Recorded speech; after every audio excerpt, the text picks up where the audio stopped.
Welcome. This is Peter Coll from Neutronics Refrigerant Analysis with today's weekly update of From the Mailbag. As you can see, we're flying solo. Zachary Ziegler is not with us today. He's cruising the Caribbean on a boat, hoping that it doesn't sink, and he should be back with us next week. Today we wanted to talk about what is the most controversial and most popular subject that we see every day, which is 1234yf. In 2006, the European Union decided 134A was too harmful to the environment and initiated a law which suggested that sometime between 2011 and 2017, new vehicles sold in Europe would no longer be able to use 134A as their refrigerant. Technically, it said you can't use a refrigerant that has a global warming potential of more than 150. And that was going to be phased in over a period of years with an ultimate date of January 1st, 2017, where no new vehicles sold in Europe could have 134A in them. Along comes 1234yf, was developed to address this problem at the request of the vehicle manufacturers. Many years of testing and study went into this, and it was generally determined by all the vehicle manufacturers that they would be able to use this fluid in their systems.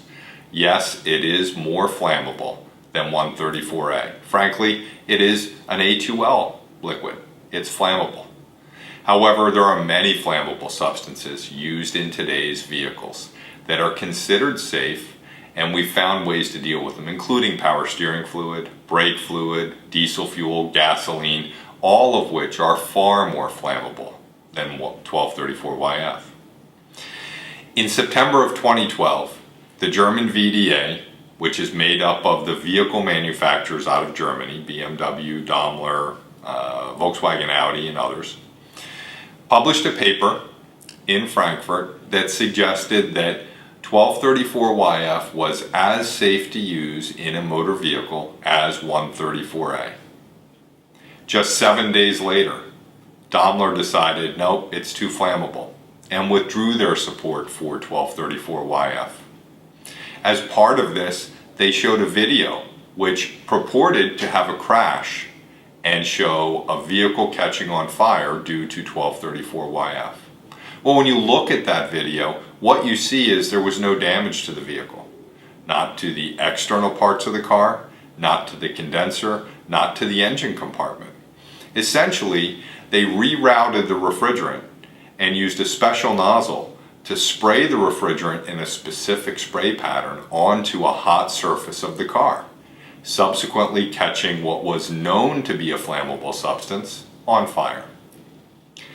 However, other studies have now been conducted, including a new CRP, Cooperative Research Program, by the SAE, which has determined that the risk assessment done originally for 1234yf remains valid, and that the risk associated with 1234yf is far within the limits that are generally accepted by vehicle manufacturers around the world. A study done by the German VDA through TÜV, the safety agency in Germany, drew the same conclusion, where they decided that vehicles that had 1234yf were safe to be on German roads. Now, everything moves back to the European Union. So the ball sits in the European Union's court, where they have to decide whether or not they are going to impose penalties on companies who do not comply with the law. We need to remember that the European Union did not specify 1234yf. They simply said the fluid must be have a lower global warming potential than 150. So there were other options, including carbon dioxide. Carbon dioxide was worked on for a number of years, particularly by the German car manufacturers, and abandoned in favor of 1234yf until this last-minute decision by Daimler to suspend use of 1234yf. CO2 has a lot of potential. Environmentally safe, but it has a lot of challenges, including things like pressures and fuel mileage and cooling capacity and so forth. So that's where we stand today. There are a number of vehicles that are using 1234yf none of which we're aware of, that have had a fire in the engine compartment caused by 1234YF. And more vehicles are put on the road every day. From a service technician standpoint, the challenge is this.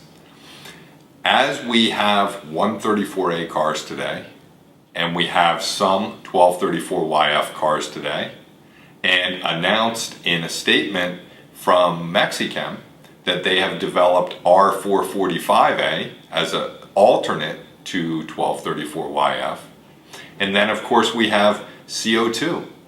So it may be that you as a shop owner could be servicing 3, 4, 5, maybe even 6 different refrigerants in your shop. We'll have to wait and see what happens. It appears as though 1234YF will continue to grow. Arkham has announced plans to build a plant, and you don't do that unless you have some confidence that the product is safe and that it will continue to be used in the marketplace. But time will tell. We'll wait for the decision from the European Commission as to whether or not vehicle manufacturers are going to be required to comply with the law. We expect they will.